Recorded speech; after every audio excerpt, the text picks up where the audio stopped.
minha mensagem de hoje tem por tema a dor da remoção. Remover algo ou tirar algo de nossa vida que nos oferece algum benefício é muito desafiador. E todas as vezes que a vida, que Deus se predispõe a agir na nossa vida, para que algo ou alguém seja removido dela, essa remoção, ela vai causar dor, por medo, por sentimento de posse, ou simplesmente por conforto. Normalmente as pessoas não têm dificuldade, principalmente na igreja. Você quer colocar alguém num cargo, ninguém normalmente não te pergunta por que você está colocando essa pessoa no cargo. Aliás, ela é até perfeitamente capaz de entender que ela só está sendo colocada nesse cargo porque Deus a colocou naquele local. Mas se você precisar remover essa pessoa do cargo, normalmente ela quer uma série de informações, de justificativas para cujas quais ela está sendo removida, retirada de uma função, porque na maioria das vezes, quando algo precisa ser retirado da nossa vida, essa remoção, ela vai nos trazer algum desconforto, alguma dor. Porém, nós precisamos entender que depois que sai da nossa vida aquilo que tem que sair, só então estaremos prontos para avançar para a próxima fase. Quando nós somos capazes de entender isso, fica mais suave, menos doloroso ver pessoas partirem, ver empregos ficarem para trás, ver situações cujas quais achávamos vantajosas, expressivas e significativas partirem. Às vezes sequer elas ficam por muito tempo, porque não é o nosso destino, é apenas uma fase da nossa vida. A Bíblia inúmeras vezes nos dá exemplos sobre isso. Quando nós vemos a história da mulher de Ló, o que ela tem? Ela tem um apego àquilo que está ficando para trás. Ela está sendo arrancada, removida de sua casa, de seus pertences. Ela só está saindo basicamente com a roupa do corpo.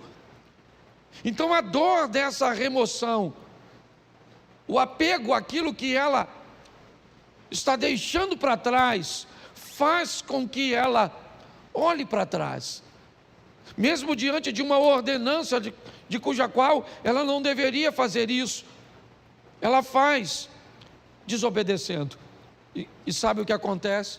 Ela não tem mais futuro, ela é paralisada por aquilo. Aquela é uma situação que a paralisa. Mas pastor, muitas vezes nós precisamos retornar, precisamos dar uma olhada, sim, mas não precisa ser num looping onde você retorna onde estava. O movimento pode parecer o mesmo, nós podemos fazer isso numa espiral, onde você volta ao mesmo lugar que estava antes, somente não é na mesma altura. Volta, mas você sabe, quando um avião pequeno, ele precisa decolar num ambiente montanhoso, você sabe o motivo pelo qual o avião do grupo Mamonas Assassinas colidiu com a Serra da Cantareira? Porque ele não tinha força suficiente para decolar como um jato. Não havia nele potência o suficiente para alcançar uma altura. O piloto deveria ter decolado utilizando um sistema de espiral. Decolaria mais baixo, então retornaria e ganharia altura para que conseguisse transpor aquele obstáculo, aquela serra. Quando a vida vai tirar algumas coisas de nós, e ela precisa tirar, e é isso que eu vou te mostrar em 3 exemplos, nós precisamos estar preparados para lidar com essa dor da perda, da separação, com a remoção, né, de algo ou de alguém que precisa ser retirado da nossa vida, porque senão nós não vamos transicionar de fase. Há quanto tempo você não muda de fase na sua vida? Há quanto tempo coisas ruins não acontecem, mas também não acontecem coisas boas? Quando você vive num dinamismo, é lógico que nem sempre coisas boas vão acontecer. A dinâmica da vida traz consigo coisas ruins, mas coisas boas também acontecem. E nós vamos vivendo e crescendo, evoluindo. Mas se nós não soubermos lidar com essa situação, nós vamos ter problemas. O primeiro texto que eu quero usar é um exemplo disso num milagre. Segundo o livro dos Reis, capítulo 4, verso de número 4. Põe para mim na tela, por favor. Segundo o livro dos Reis, capítulo 4, verso 4. Depois entra em casa, fecha a porta atrás de você e dos seus filhos, e derrame o azeite em todas aquelas vasilhas, e ponha à parte as que forem ficando cheias. Preste atenção na exposição desse milagre, no que a Bíblia está narrando. O milagre está acontecendo, mas todas as vezes que uma botija de azeite se enche, o que esta mulher tem que fazer é retirar essa botija, colocar uma outra no lugar e colocar essa botija para trás. Então, enquanto essa está enchendo, assim que essa enche, ela remove essa e coloca essa para que se encha. Me parece que a visão é basicamente a mesma. Aconteceu, está tudo certo, e agora o que eu faço? O que aconteceu agora é passado. Eu tenho que voltar para o ambiente onde as coisas acontecem, e não utilizar o verbo no passado. Eu tenho que entender isso. Nós não podemos ficar vivendo, né, a mesma estação o tempo inteiro. Então aconteceu, tá bom, foi bom ou foi ruim, passou, eu tenho que estar pronto para a próxima fase. Quando não lidamos muito bem com isso, nós podemos ter sérios problemas. E o primeiro é o pai da fé, Abraão. Presta atenção nesse texto aqui, coloca Gênesis 13, verso 14. Gênesis 13, 14, dá uma olhada. 14, por favor, e não 4. Isso. O Senhor diz a Abrão, depois que Ló separou dele, ou se separou dele: olha para mim. Tera tem 3 filhos: Abraão, Naor e Harã. Harã se casou e teve um filho chamado Ló. E logo em seguida Harã acabou morrendo. Tera deixa Naor em Ur e sai com Abrão, com Ló, com Sarai, a esposa de Abraão, em direção a Canaã. Mas eles fazem uma parada em Harã e permanecem ali um tempo. Ali, o pai de Abraão, Tera, acaba morrendo. O que Abraão tem agora é apenas seu sobrinho Ló. É apenas um sobrinho. Ele não está mais em Ur, não. O texto é claro. Todos os restantes, né, ou as pessoas restantes, acabam ficando em Ur. O único que está caminhando com Abraão é Ló. Quando Deus aparece a Abraão e diz: Abraão, sai da sua terra e da sua parentela, ele não está em Ur, ele está em Harã.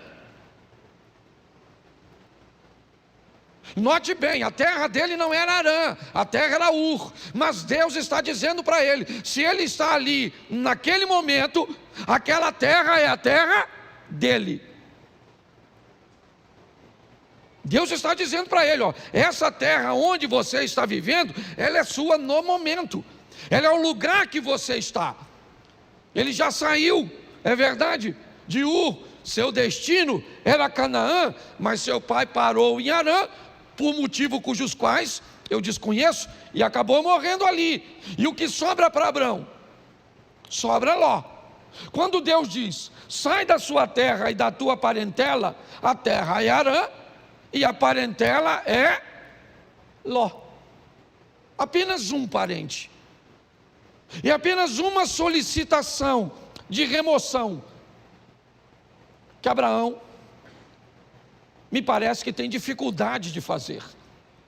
Por quê? Porque Ló era órfão, provavelmente.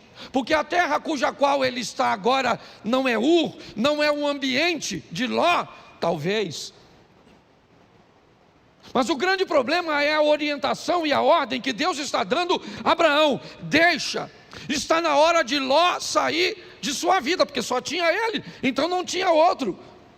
Note que é apenas uma coisa, e apenas uma pessoa, mas olha o estrago, o atraso, o prejuízo, que desobedecer uma orientação do Altíssimo pode trazer para a trajetória de uma vida.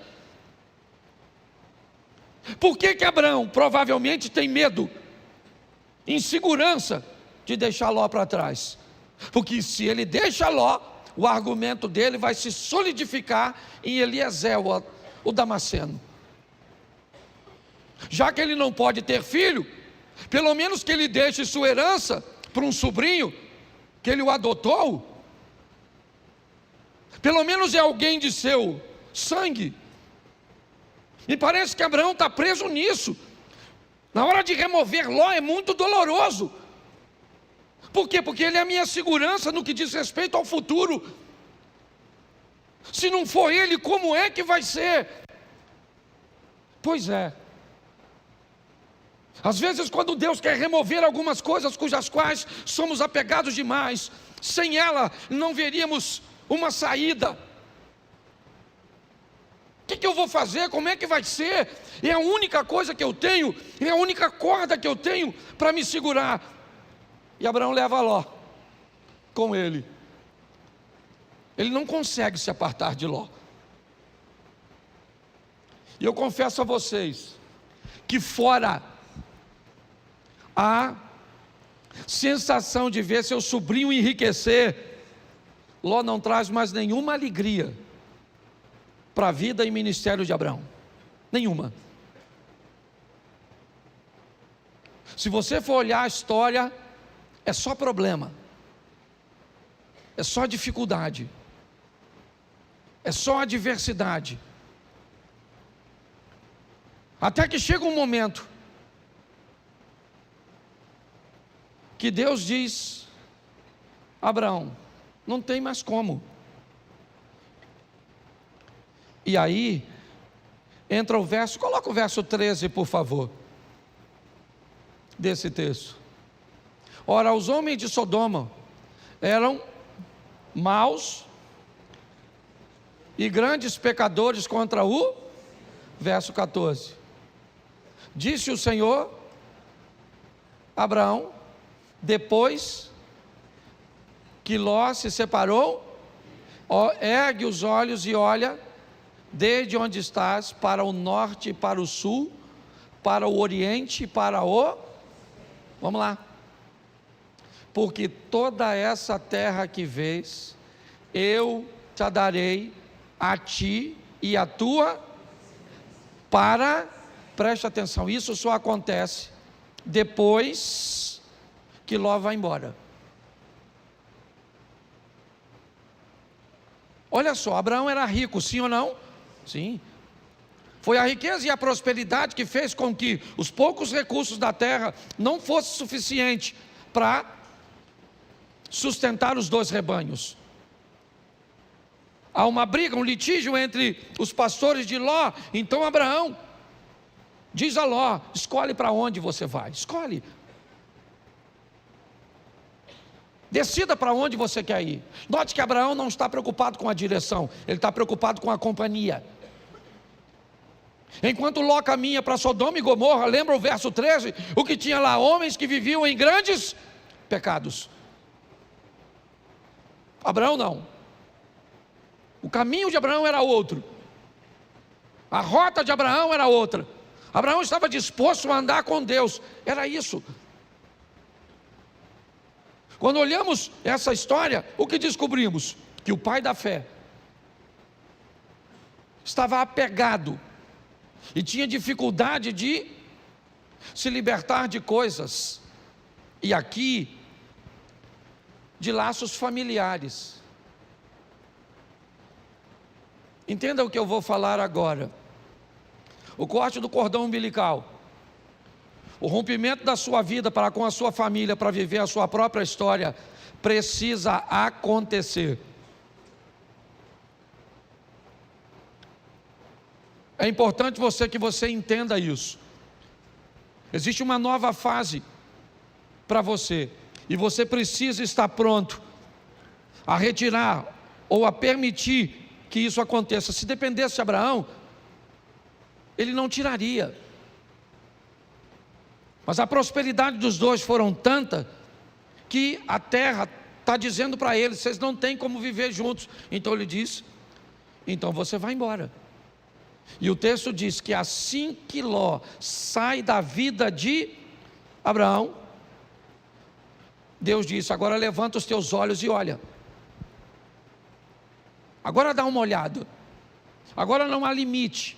Finalmente eu posso fazer na sua vida tudo aquilo que eu sempre quis fazer.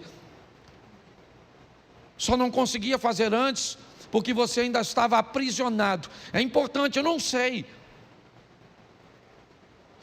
qual é a prisão ou aquilo que precisa ser removido da sua vida.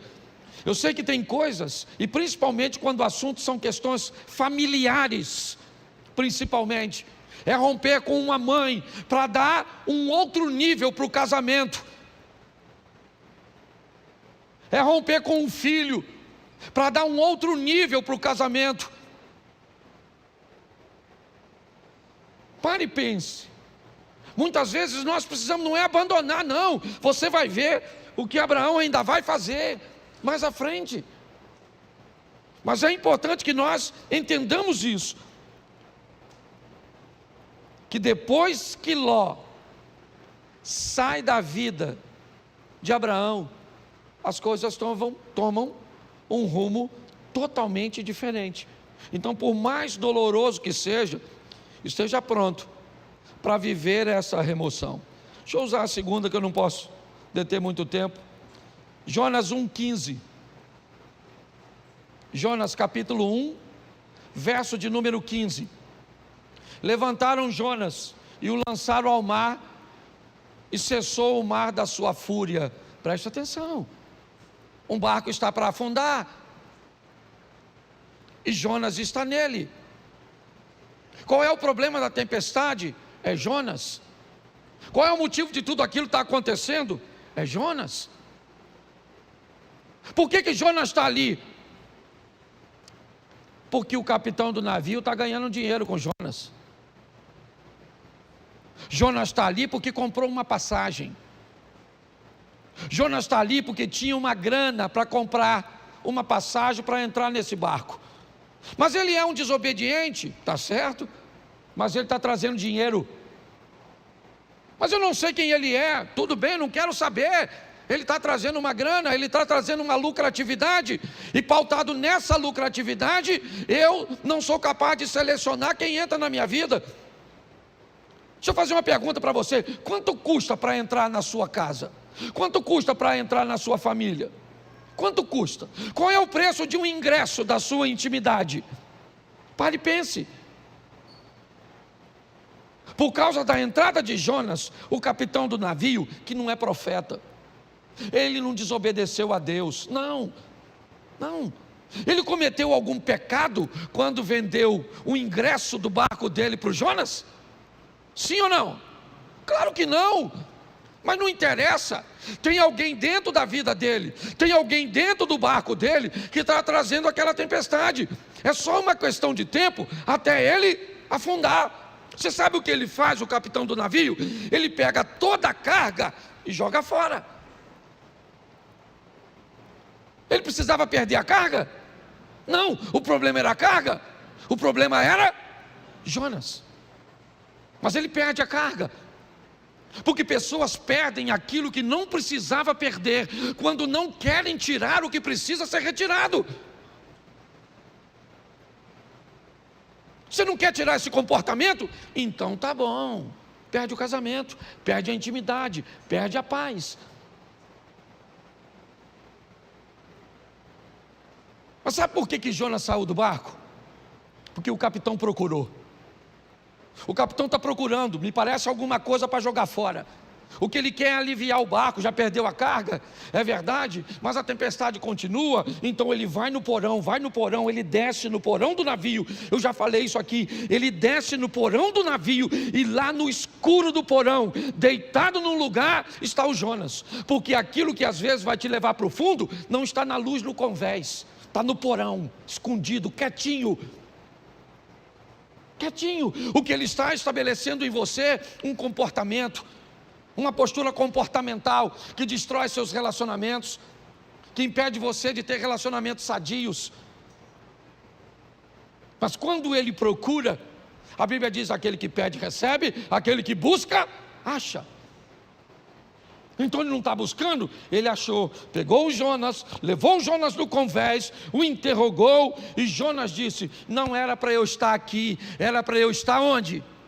Em Nínive, cumprindo a minha missão. Mas eu desci a Jope, peguei, certo? Comprei um ingresso, uma passagem, entrei no seu barco para ir para Tarsis, para a Espanha. E agora? A tempestade está lá, Jonas diz que ele é o culpado. Mas e agora? O texto diz que o capitão está com medo de jogar Jonas fora. Quem é esse cara? Não é quem ele é a missão que ele precisa executar. Não tem a ver com ele, é com o propósito de Deus na vida dele. Ele se torna importante por causa do propósito. E aquele homem olha e diz: eu não vou remover esse cara do meu barco, eu estou com medo de jogar esse cara fora. Eu jogo esse cara fora e, não quer jogar? Então tá bom. Eu sei o que é isso muito bem. Eu trabalhei 12 anos numa empresa, foi lá que meus filhos nasceram. Lá eu me casei, eu não tinha um carro, eu usava o carro da empresa. Tudo girava em torno daquele lugar. Eu não sabia viver, não havia nenhum outro ecossistema que eu conseguia enxergar, sabe, para me prover de um futuro. Não tinha.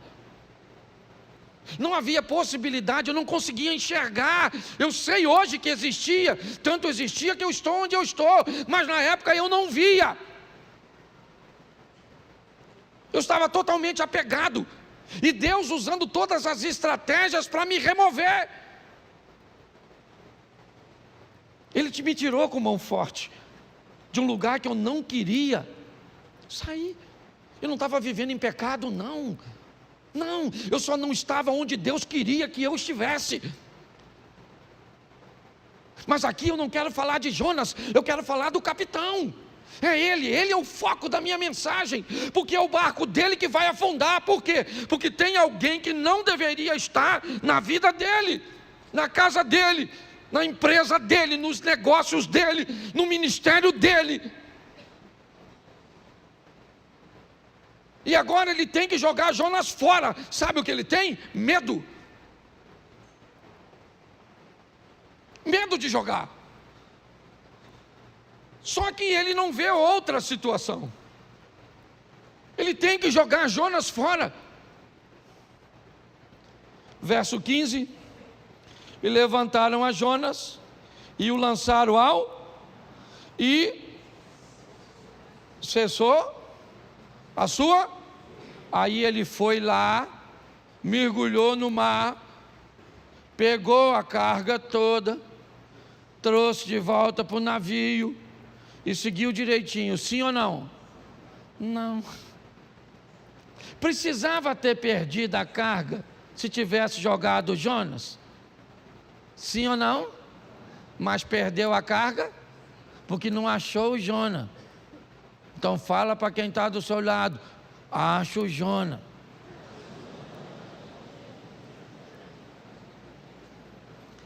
Entendeu, querido? Acho que Deus está falando com alguma pessoa aqui hoje. Certo? Você nem tem barco, mas tem Jonas. Tá certo? Ah, pastor, descobri hoje. O meu Jonas é o meu marido. Se Jonas é o seu marido, eu vou te dar uma notícia, dona. Afunda. Porque tem gente, a turma que já está brigando, né? Fala, pastor, nossa, remoção. Nossa, podia sair morto. Mas afogado serve. Você está rindo, mas o assunto é sério. Dá uma olhadinha, gente. Porque eu creio que Deus está falando conosco, amém? O terceiro, Gênesis 37, verso 28. 37, 28 de Gênesis. Isso. E passando os mercadores midianitas, os irmãos de José o alçaram e o tiraram da cisterna e o venderam por 20 ciclos de prata aos ismaelitas. E esses levaram José ao... Preste atenção, quando Deus precisa tirar você de um lugar onde a sua visão é diferente da visão dos outros. Por favor, se você veio para essa igreja, certo, e você não quer se encaixar nessa visão, essa é uma mensagem extraordinária para você.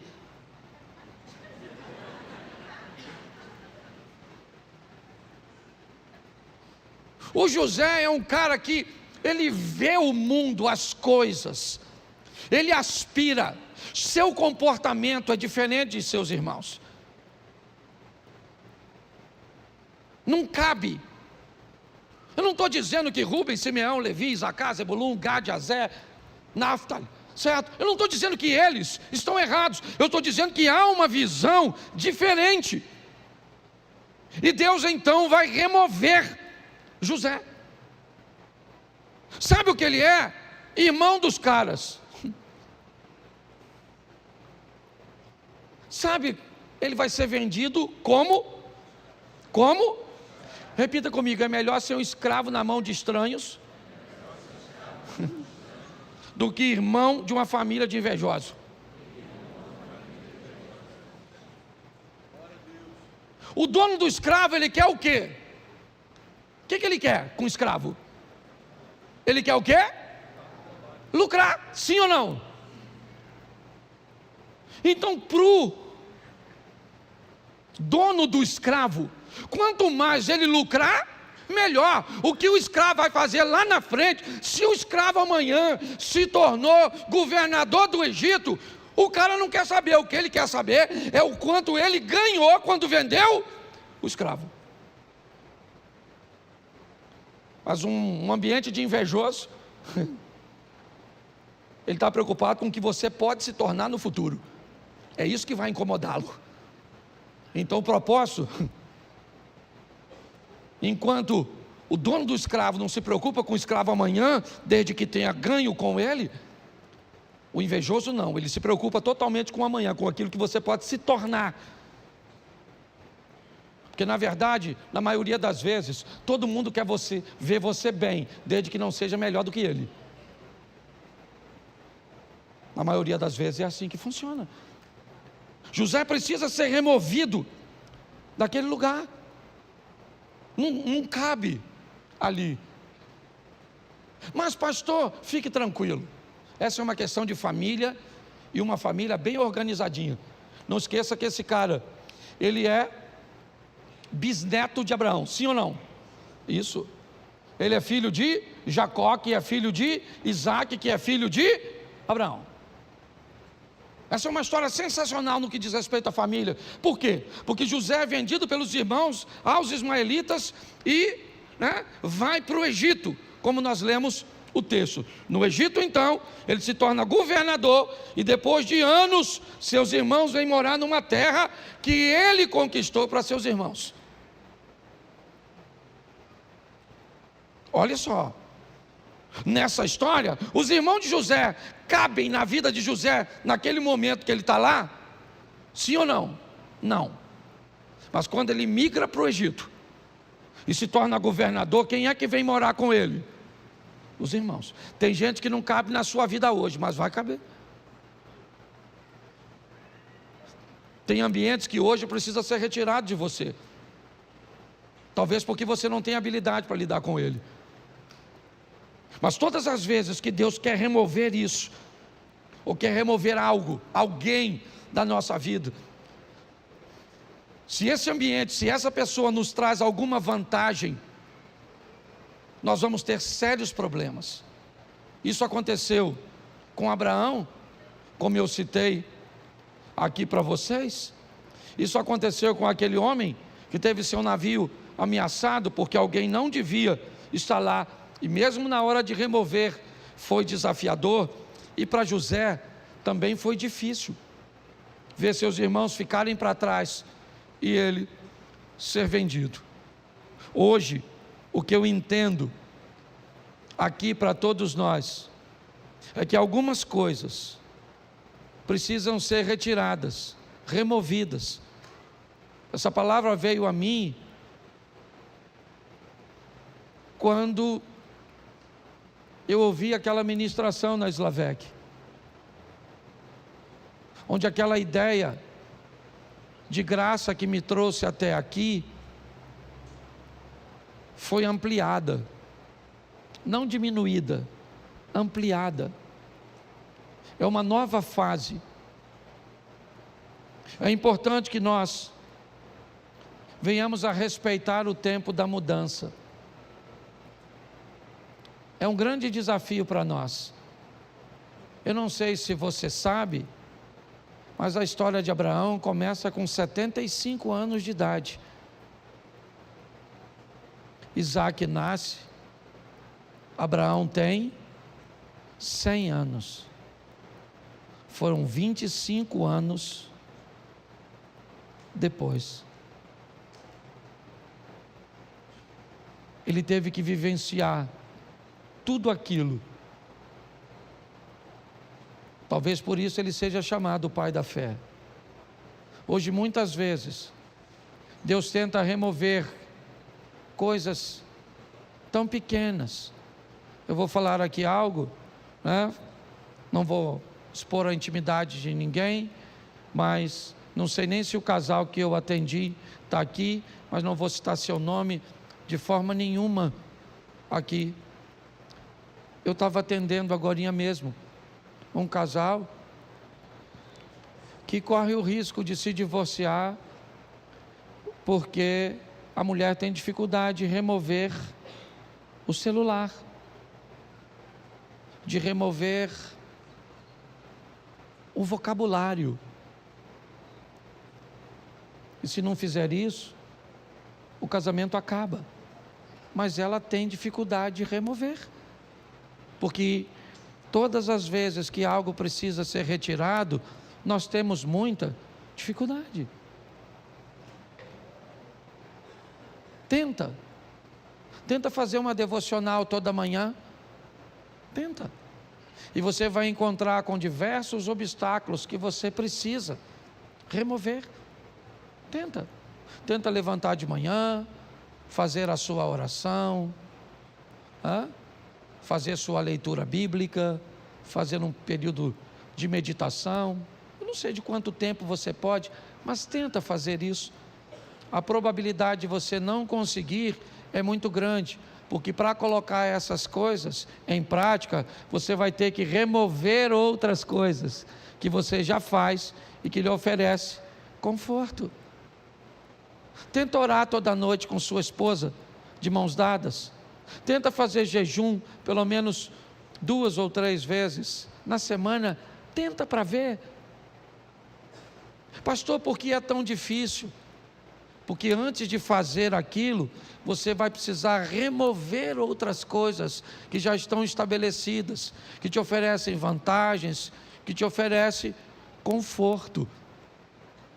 Hoje a minha proposta, sabe, é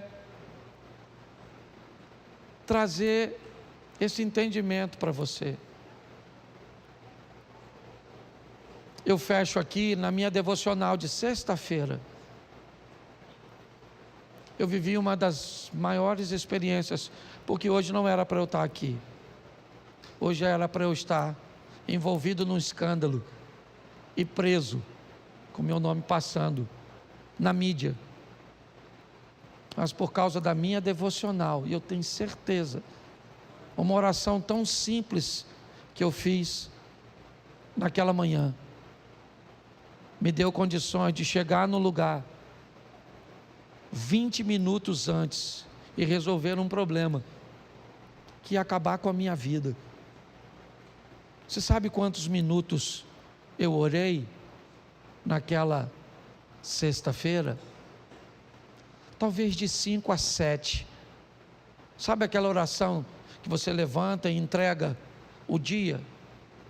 Sabe, Senhor, toma esse dia, toma isso, toma aquilo, oro para o fulano, para o ciclano, aquela coisa. Então eu vou falar uma coisa para vocês. Para ter bons hábitos, nós vamos ter que remover os ruins. E se você achar que não consegue fazer isso, vai continuar com os ruins mesmos.